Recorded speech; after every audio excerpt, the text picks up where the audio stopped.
Hello friend, आप सभी का स्वागत है अभिजीत स्टडी पॉइंट चैनल में। आज के इस वीडियो में यूपी बीएड एंट्रेंस एग्जाम 2025 के लिए जीके का प्रैक्टिस सेट करने वाले हैं। तो वीडियो को शुरू से लेकर अंत तक देखिएगा। चैनल पर नए चैनल को सब्सक्राइब कर लीजिएगा। पीडीएफ के लिए Abhijeet study point Telegram channel को ज्वाइन कर लीजिएगा। आज की क्लास में यूपी बीएड एंट्रेंस एग्जाम के लिए बिल्कुल परीक्षा की तरह 38 प्रश्न करने वाले हैं।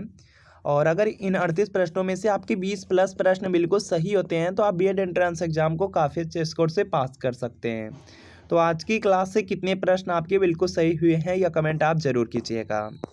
यूपी बीएड एंट्रेंस एग्जाम आपका 24 अप्रैल को है। बहुत ही कम समय आपके पास बचा हुआ है।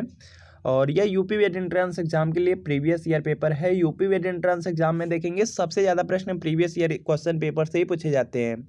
जीके में 50 प्रश्न टोटल पूछे जाते हैं और जीके में लगभग 25 से 30 प्रश्न आपका प्रीवियस ईयर क्वेश्चन पेपर से। इसी तरीके से हिंदी है, हिंदी में भी 50 प्रश्न पूछे जाते हैं। 35 से 40 प्रश्न आपका यहाँ पे प्रीवियस ईयर क्वेश्चन पेपर से। और इसी तरीके से रीजनिंग है, रीजनिंग में भी बिल्कुल सेम पैटर्न पर सिर्फ डिजिट बदले रहते हैं। 35 से 40 प्रश्न आपके पूछे जाते हैं। आर्ट साइंस में भी आपके प्रश्न रिपीट होते हैं। तो यह यूपी बीएड एंट्रेंस एग्जाम के लिए प्रीवियस ईयर पेपर है। इसमें 2011 से लेकर के 2024 तक का पूरे 14 साल का पेपर आंसर की के साथ, एक्सप्लेनेशन के साथ, व्याख्या के साथ और सभी सब्जेक्ट एक साथ आपको मिलने वाले हैं। जीके, हिंदी, रीजनिंग, कला वर्ग, साइंस वर्ग। तो वीडियो के नीचे डिस्क्रिप्शन में लिंक है, लिंक को क्लिक कीजिए। नाम, मोबाइल नंबर फिल करके सिर्फ आपको 30 रुपये का पेमेंट करना है। जैसे ही 30 रुपये का आप पेमेंट करते हैं जो प्रीवियस ईयर पेपर के PDF डाउनलोड हो जाएंगे। तो लिंक को क्लिक करके आप लोग परचेज ज़रूर कर लीजिए। और अगर लिंक से परचेज करने में कोई प्रॉब्लम आ रही है, व्हाट्सअप नंबर है, इस व्हाट्सअप नंबर पर आपको लिखना है UP BEd previous year paper art या साइंस लिख करके आपको मैसेज करने हैं। जैसे मैसेज करेंगे रिप्लाई किया जाएगा। सिर्फ 30 रुपये की पेमेंट करनी होगी। जैसे 30 रुपये की पेमेंट करते हैं आपको प्रीवियस ईयर पेपर के जो PDF है सेंड कर दिए जाएंगे। तो इस नंबर पर आप लोग मैसेज ज़रूर कर लीजिए। चलिए क्लास को कंटिन्यू करेंगे। और आज की क्लास आपके लिए बहुत ज़्यादा इंपॉर्टेंट है। बहुत सारे प्रश्न जो बीएड में आपके रिपीट हुए हैं। तो पहला प्रश्न आपका यहाँ पर है कि त्रिपिटक निम्न में से किससे संबंधित है। तो इसका देखिए आपको यहाँ पे सही जवाब बताना है। यह प्रश्न आपके बीएड एंट्रेंस एग्जाम में पूछा गया है। बहुत ज़्यादा इंपॉर्टेंट प्रश्न है। तो यहाँ पे इसका राइट आंसर हो जाएगा जो त्रिपिटक है इसका संबंध बौद्ध धर्म से है। तो यहाँ पर आपका ऑप्शन नंबर बी बिल्कुल राइट आंसर हो जाएगा। इसके अलावा यहाँ पे जातक का संबंध पूछा जाता है तो जातक का भी जो संबंध है बौद्ध धर्म से ही है, याद रखेंगे। इसके बाद देखेंगे यहाँ पे नेक्स्ट प्रश्न है कि बांग्लादेश में जो गंगा जी हैं उनको किस नाम से जाना जाता है, यह आपको बताना है। तो यहाँ पर इसका जो राइट आंसर है यह देखिए आपका यहाँ से हो जाएगा। बांग्लादेश में जो गंगा नदी है इनको यहाँ पे गंगा नदी को यहाँ पे पद्मा के नाम से जाना जाता है। तो यहाँ पर आपका ऑप्शन नंबर ए बिल्कुल राइट आंसर होगा। इसके बाद देखेंगे यहाँ पे नेक्स्ट प्रश्न आपका दिया गया है उत्तर प्रदेश की जो सांस्कृतिक परंपरा में जो पूरन भगत है निम्नलिखित में से क्या है। तो इसका देखिए आपको यहाँ पे सही जवाब बताना है। तो यहाँ पर आप लोग देखेंगे तो यहाँ पे इसका राइट आंसर हो जाएगा जो देखिए यहाँ पे पूरन भगत है, यह एक लोकगीत है। लोकगीत आपके ऑप्शन नंबर बी में दिया गया है तो बी वाला आपका राइट आंसर होगा। इसके बाद देखेंगे यहाँ पे नेक्स्ट प्रश्न आपका दिया गया है भारत के किस राज्य की जो तटीय सीमा है सबसे अधिक लंबी है। तो इसका देखिए आपको यहाँ पे सही जवाब बताना है। यह प्रश्न आपके बीएड एंट्रेंस एग्जाम में कई बार पूछा गया है और लगातार भी रिपीट हुआ है। जैसे 2020 में आया था, 2021 में भी यही प्रश्न आया था। बहुत ज़्यादा इम्पोर्टेंट है। भारत के किस राज्य की जो तटीय सीमा है सबसे अधिक लंबी है। तो यह गुजरात राज्य की है। तो यहाँ पर आपको ऑप्शन नंबर ए बिल्कुल राइट आंसर हो जाएगा। इसके बाद देखेंगे यहाँ पे नेक्स्ट प्रश्न है कि सरकारी आयोग निम्न में से किससे संबंधित है। तो इसका देखिए आपको यहाँ पे सही जवाब बताना है। सरकारिया आयोग का जो संबंध है केंद्र राज्य के संबंध से है। तो यहाँ पर आपको ऑप्शन नंबर सी बिल्कुल राइट आंसर होगा। इसके बाद देखिए यहाँ पे नेक्स्ट कि अभिनव भारत की स्थापना किसने की। तो इसका देखिए आपको यहाँ पे सही जवाब बताना है। अब यहाँ पे देखिए आपको दिया गया अभिनव भारत। तो अभिनव भारत की जो स्थापना है वीडी सावरकर ने किया है। तो यहाँ पर सी आपका राइट आंसर होगा। बीएड में बहुत इजी ही यहाँ पे पूछा जाता है। जैसे देखेंगे ब्रह्म समाज पूछा जाता है, राजा राम मोहन राय। आर्य समाज पूछा जाता है, कई बार बीएड में रिपीट हुआ है तो स्वामी दयानंद सरस्वती। इसके बाद देखेंगे यहाँ पे नेक्स्ट प्रश्न आपका दिया गया है तराइन का जो प्रथम युद्ध है निम्न में से किसके मध्य लड़ा गया था। तो इसका देखिए आपको यहाँ पे सही जवाब बताना है। जो तराइन का यहाँ पे प्रथम युद्ध है 1191 ईस्वी में हुआ था और यह पृथ्वीराज चौहान और मोहम्मद गौरी के बीच में हुआ था। तो यहाँ पर आपको ऑप्शन नंबर ए बिल्कुल राइट आंसर हो जाएगा। देखिए यहाँ पे डायरेक्ट युद्ध किस वर्ष में हुए थे, यह प्रश्न बीएड में सबसे ज़्यादा बार पूछे गए हैं। तो यहाँ पर आपको याद रखना है तराइन का देखिए सबसे पहले युद्ध है। तराइन का जो पहला युद्ध है यह हुआ था 1191 ईस्वी में, दूसरा हुआ था 1192 ईस्वी में। इसके बाद देखेंगे पानीपत का बहुत बार बीएड में पूछा गया है, बहुत ज़्यादा इम्पोर्टेंट है। तो पानीपत का जो पहला युद्ध है 1526 ईस्वी में, दूसरा हुआ था 1556 ईस्वी में और तीसरा हुआ था आपका यहाँ पे 1761 ईस्वी में। आप लोग याद रखेंगे, बहुत ज़्यादा इंपॉर्टेंट है, कई बार आपके बीएड में पूछा गया है। इसके बाद देखेंगे यहाँ पे नेक्स्ट प्रश्न है, पृथ्वी पर मौसम परिवर्तन का क्या कारण है। तो इसका देखिए आपको यहाँ पे सही जवाब बताना है। पृथ्वी का जो परिक्रमण तथा इसकी जो धुरी का झुकाव है, इसके कारण जो मौसम होते हैं वह परिवर्तित होते हैं। तो यहाँ पर आपको ऑप्शन नंबर ए बिल्कुल राइट आंसर होगा।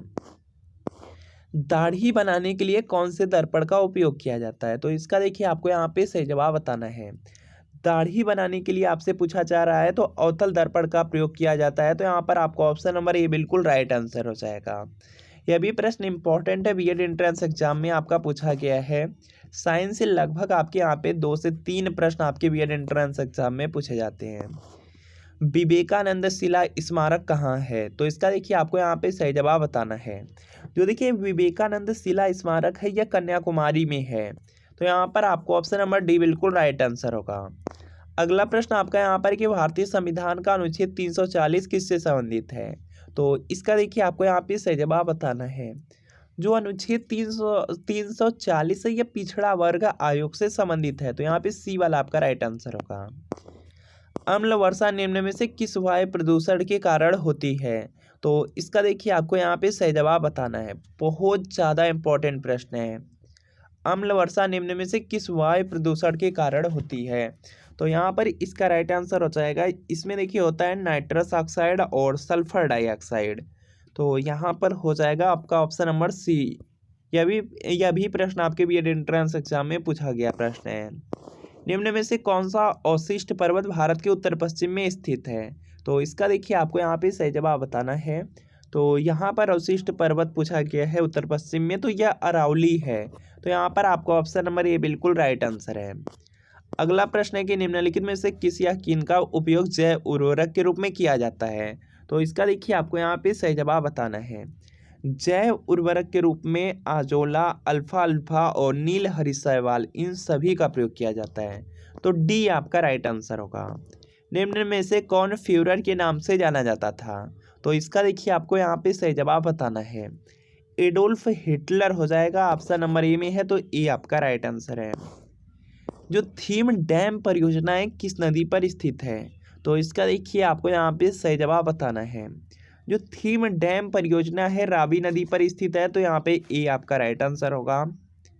इसके बाद देखेंगे यहाँ पे नेक्स्ट है कि लोदी वंश का अंतिम सुल्तान कौन था। तो इसका देखिए आपको यहाँ पे सही जवाब बताना है। लोदी वंश का जो यहाँ पे अंतिम सुल्तान था वह इब्राहिम लोदी था। तो यहाँ पर आपको ऑप्शन नंबर बी बिल्कुल राइट आंसर हो जाएगा। इसके बाद देखेंगे यहाँ पे नेक्स्ट प्रश्न आपका दिया गया है, योजना आयोग का प्रथम अध्यक्ष कौन था। तो इसका देखिए आपको यहाँ पे सही जवाब बताना है। योजना आयोग के जो प्रथम अध्यक्ष थे वह जवाहरलाल नेहरू थे। तो यहाँ पे बी वाला आपका बिल्कुल राइट आंसर हो जाएगा। और योजना आयोग का अब नाम बदल करके नीति आयोग कर दिया गया है, यह भी आप लोग यहाँ पे याद रखेंगे, बहुत ज़्यादा इम्पोर्टेंट प्रश्न है। और यहाँ पर देखेंगे जो नीति आयोग है इसकी स्थापना 1 जनवरी 2015 ईस्वी में हुई थी, यह भी आप लोग पॉइंट याद रखेंगे। और जो नीति आयोग के अध्यक्ष होते हैं प्रधानमंत्री होते हैं। औरंगजेब ने निम्नलिखित में से किस सिख गुरु को मृत्यु दंड दिया था। तो इसका देखिए आपको यहाँ पे सही जवाब बताना है। तो यहाँ पर इसका राइट आंसर हो जाएगा गुरु तेग बहादुर। ऑप्शन नंबर यहाँ पे ए में है, तो ए आपका यहाँ पे राइट आंसर हो जाएगा। इसके बाद देखिए यहाँ पे नेक्स्ट है कि निम्नलिखित में से कौन सी गर्म जलधारा है। तो इसका देखिए आपको यहाँ पे सही जवाब बताना है। तो यहाँ पर आप लोग देखेंगे तो क्यूरोसियो प्रवाह हो जाएगा, यह गर्म जलधारा है। तो यहाँ पे क्या है, सी वाला आपका राइट आंसर है। इसके बाद देखेंगे यहाँ पे नेक्स्ट है कि पीएसएलवी का विस्तार रूप क्या है, पीएसएलवी का फुल फॉर्म क्या है। तो यहाँ पर इसका राइट आंसर हो जाएगा पोलर सैटेलाइट लॉन्च व्हीकल हो जाएगा। इंपॉर्टेंट है, ऑप्शन ए में है, तो ये राइट आंसर है। एथलीट को तत्काल ऊर्जा प्रदान करता है, तो इसका देखिए आपको यहाँ पे सही जवाब बताना है। एथलीट को तत्काल ऊर्जा प्रदान करने के लिए ग्लूकोज दिया जाता है, तो यहाँ पे ए वाला आपका राइट आंसर है। उत्तर प्रदेश राजस्व परिषद का जो न्यायिक मुख्यालय कहाँ स्थित है, तो इसका देखिए आपको यहाँ पे सही जवाब बताना है। प्रयागराज में है, इलाहाबाद में है, तो यहाँ पे बी राइट आंसर। इसके बाद देखिए यहाँ पे नेक्स्ट है कि कर्क रेखा निम्न में से किस राज्य से होकर नहीं गुजरती है, तो इसका देखिए आपको यहाँ पे सही जवाब बताना है। और यहाँ पर इसका राइट आंसर हो जाएगा उड़ीसा राज्य से होकर के नहीं गुजरती है, तो यहाँ पर आपका ऑप्शन नंबर सी बिल्कुल राइट आंसर होगा। इसके बाद देखिए यहाँ पे नेक्स्ट है कि निम्नलिखित में से कौन मौलिक अधिकारों का रक्षक होता है, तो इसका देखिए आपको यहाँ पे सही जवाब बताना है। तो यहाँ पर देखेंगे जो मौलिक अधिकार हैं इनका रक्षक न्यायपालिका होती है, तो यहाँ पे ए आपका राइट आंसर होगा। यूपी बीएड के 2020 के पेपर में पूछा गया था कि मौलिक अधिकार किस भाग में हैं, तो यहाँ पर आपका ऑप्शन यहाँ पे भाग 3 में मौलिक अधिकार है, यह भी आप याद रखेंगे। इसके बाद देखिए यहाँ पे आपको देखिए कमेंट करने हैं कि जो नीति निर्देशक सिद्धांत या तत्व हैं वह संविधान के किस भाग में है, या आप लोग कमेंट जरूर कीजिएगा। इसके बाद देखिए यहाँ पे नेक्स्ट है कि तंजौर का जो राजेश्वर मंदिर है इसको किसने बनवाया था, तो इसका देखिए आपको यहाँ पे सही जवाब बताना है। तो यहाँ पर हो जाएगा चोल ने बनवाया था, तो यहाँ पे क्या होगा, बी वाला आपका राइट आंसर होगा। इसके बाद देखिए यहाँ पे नेक्स्ट है कि पानीपत का जो तृतीय युद्ध है निम्न में से किसके बीच लड़ा गया था, तो इसका देखिए आपको यहाँ पे सही जवाब बताना है। पानीपत का जो तृतीय युद्ध है यह 1761 ईस्वी में हुआ था, अहमद शाह अब्दाली और मराठों के बीच में हुआ था, तो यहाँ पे सी वाला आपका राइट आंसर होगा। पहला दूसरा याद रखिएगा, पहला 1526 में, दूसरा हुआ था 1556 ईस्वी में। इसके बाद देखिए यहाँ पे कमेंट करने हैं आपको, जो बीएड में पूछा गया प्रश्न है इसका कमेंट करना है कि जो प्लासी का युद्ध है किस वर्ष में हुआ था। बहुत ज़्यादा इंपॉर्टेंट है, आप लोग कमेंट जरूर करेंगे।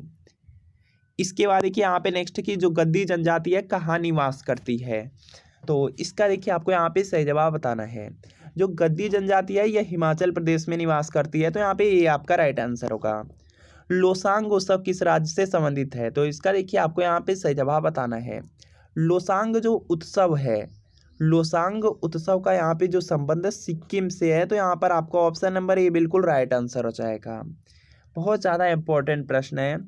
और यहाँ पर देखिए और भी पॉइंट है, जैसे यहाँ पे त्यौहार से या उत्सव से रिलेटेड, जैसे बिहू है 2019 में पूछा गया था, 2022 में पूछा गया था, इंपॉर्टेंट है।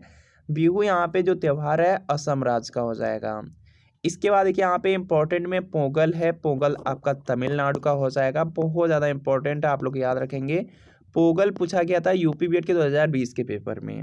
और आपको देखिए यहाँ पे कमेंट करने हैं कि जो ओणम यहाँ पर देखिए त्यौहार है किस राज्य का, यह भी बहुत ज़्यादा इंपॉर्टेंट है, बीएड में पूछा गया है, तो आपको कमेंट जरूर करने हैं। इसके बाद देखिए यहाँ पे नेक्स्ट कि अफगानिस्तान की संसद का क्या नाम है, तो इसका देखिए आपको यहाँ पे सही जवाब बताना है। अफगानिस्तान की जो संसद है इसका नाम शोरा है, तो यहाँ पे बी आपका राइट आंसर होगा। बीएड में जो सबसे ज़्यादा बार पूछा गया है वह जापान की संसद का नाम पूछा गया है, और जापान की संसद का नाम डायट है, यह आप लोग याद रखेंगे। इसके बाद देखिए यहाँ पे नेक्स्ट है कि वर्ष 2011 की जनगणना के अनुसार निम्न में से किस राज्य का जनसंख्या घनत्व सबसे अधिक है, तो इसका देखिए आपको यहाँ पे सही जवाब बताना है। बिहार राज्य का हो जाएगा, ऑप्शन नंबर सी में है, तो सी राइट आंसर होगा। कनाडा की राजधानी है, तो इसका देखिए आपको यहाँ पे सही जवाब बताना है। कनाडा की जो राजधानी है ओटावा है, तो यहाँ पे डी आपका राइट आंसर होगा। बीएड में बहुत ज़्यादा आपका हार्ड नहीं पूछा जाता है, आसानी पूछा जाता है। जैसे देखेंगे बीएड में पूछा गया था जापान की राजधानी, तो आप लोग जानते हैं जापान की राजधानी टोक्यो है। इसके बाद अभी रिसेंटली आपके एग्जाम हुआ था, उसमें पूछा गया था कि भूटान की राजधानी का नाम, यह भी आप लोग जानते हैं कि भूटान की राजधानी का नाम थिम्पू है। इजी ही बीएड में पूछा जाता है, ज़्यादा हार्ड नहीं पूछे जाते। इसके बाद देखिए यहाँ पे नेक्स्ट कि फ्लोरेंस नाइटिंगेल को निम्न किस प्रसिद्ध नाम से जाना जाता है, तो इसका देखिए आपको यहाँ पे सही जवाब बताना है। जो फ्लोरेंस नाइटिंगेल थी इनको यहाँ पे लेडी विद द लैम्प के नाम से जाना जाता है, तो यहाँ पे ए आपका राइट आंसर होगा। अनाधिकृत व्यक्ति द्वारा जो सुरक्षित डाटा है, सुरक्षित डाटा तक पहुँचने को क्या कहते हैं, तो इसको देखिए यहाँ पे यहाँ पे स्पूफिंग कहा जाता है। तो यहाँ पे बी वाला आपका राइट आंसर होगा। सार्वभौमिक मानवाधिकार घोषणा पत्र का जो कौन सा अनुच्छेद है जो मानव के दुर्व्यापार एवं बलात्संग को प्रतिषेध करता है? तो इसका देखिए आपको यहाँ पे सही जवाब बताना है। यदि कि अनुच्छेद 4 हो जाएगा, बी में है तो बी राइट आंसर होगा। छोटे छोटे राज्यों की मांग खतरा पैदा करती है, तो इसका देखिए आपको यहाँ पे सही जवाब बताना है। जो छोटे छोटे राज्यों की मांग है यहाँ पे कुछ राज्य करते हैं, तो ये देखेंगे राष्ट्रीय एकता और अखंडता के लिए यहाँ पे खतरा पैदा इससे होता है। तो यहाँ पे क्या होगा आपका ऑप्शन नंबर ए बिल्कुल राइट आंसर होगा। रेमन मैग्सेसे पुरस्कार है किस देश के द्वारा दिया जाता है? तो इसका देखिए आपको यहाँ पे सही जवाब बताना है और यहाँ पर इसका राइट आंसर होगा फिलीपींस देश के द्वारा दिया जाता है। तो यहाँ पे बी आपका राइट आंसर होगा और आपको यहाँ पे कमेंट करना है कि जो रेमन मैग्सेसे पुरस्कार है किस क्षेत्र में दिया जाता है। बहुत ज़्यादा इंपॉर्टेंट है। इस तरह से प्रश्न बीएड में पूछे भी जाते हैं। जैसे आपका यहाँ पर है पुलित्जर पुरस्कार किस क्षेत्र में दिया जाता है? पत्रकारिता के क्षेत्र में। ग्रैमी अवार्ड बीएड में पूछा गया, ग्रैमी अवार्ड संगीत के क्षेत्र में दिया जाता है। खेल के क्षेत्र में आपका अर्जुन पुरस्कार, खेल में प्रशिक्षण के लिए आपका यहाँ पे द्रोणाचार्य पुरस्कार। तो यह सब पॉइंट आप लोग याद रखेंगे। इसके बाद देखिए यहाँ पे नेक्स्ट कि उत्तर प्रदेश में पंडित दीनदयाल उपाध्याय पशु चिकित्सा विज्ञान विश्वविद्यालय एवं गौ अनुसंधान संस्थान कहाँ स्थित है? तो इसका देखिए आपको यहाँ पे सही जवाब बताना है। यह मथुरा में है। तो यहाँ पे ए आपका राइट आंसर होगा। तो फ्रेंड आपको बताना है कि इन 38 प्रश्नों में कितने प्रश्न आपके बिल्कुल सही हुए हैं और जो भी प्रश्न आपसे किए गए हैं उसके आंसर क्या है या आप लोग कमेंट में ज़रूर कीजिएगा। वीडियो अच्छा लगा यहाँ पे वीडियो को लाइक कर दीजिए। चैनल पर नए चैनल को सब्सक्राइब कर लीजिएगा और पीडीएफ के लिए Abhijeet study point Telegram channel को जरूर ज्वाइन कर लीजिए। आपको जो पीडीएफ है यहाँ पर देखेंगे यूपी बीएड की जितनी भी क्लास चल रही है सबका पीडीएफ आपको बिल्कुल फ्री में Abhijeet study point Telegram channel पर मिल रहा है। कुछ यूपी बीएड की इंपॉर्टेंट बुक्स हैं पीडीएफ है वह भी आपको बिल्कुल फ्री में यहाँ पे मिल रहे हैं टेलीग्राम चैनल पर। तो टेलीग्राम चैनल को ज्वाइन कर लीजिए। और अगर आप लोग यूपी बीएड एंट्रेंस एग्जाम की तैयारी कर रहे हैं, गवर्नमेंट कॉलेज से बीएड करना है, तो जो 12 से 14 साल का प्रीवियस ईयर क्वेश्चन पेपर है इसको पढ़ जरूर लीजिए। यहाँ से बहुत सारे प्रश्न रिपीट होते हैं। तो यह देखिए यूपी बीएड एंट्रेंस एग्जाम के लिए प्रीवियस ईयर पेपर 14 साल का पेपर आंसर की के साथ एक्सप्लेनेशन के साथ व्याख्या के साथ सभी सब्जेक्ट एक में जीके हिंदी रीजनिंग कला वर्ग साइंस वर्ग। तो वीडियो के नीचे डिस्क्रिप्शन में लिंक है, लिंक को क्लिक कीजिए। नाम मोबाइल नंबर फिल करके सिर्फ 30 रुपये का पेमेंट करना है। जैसे पेमेंट करेंगे जो प्रीवियस ईयर पेपर के पीडीएफ है डाउनलोड हो जाएंगे।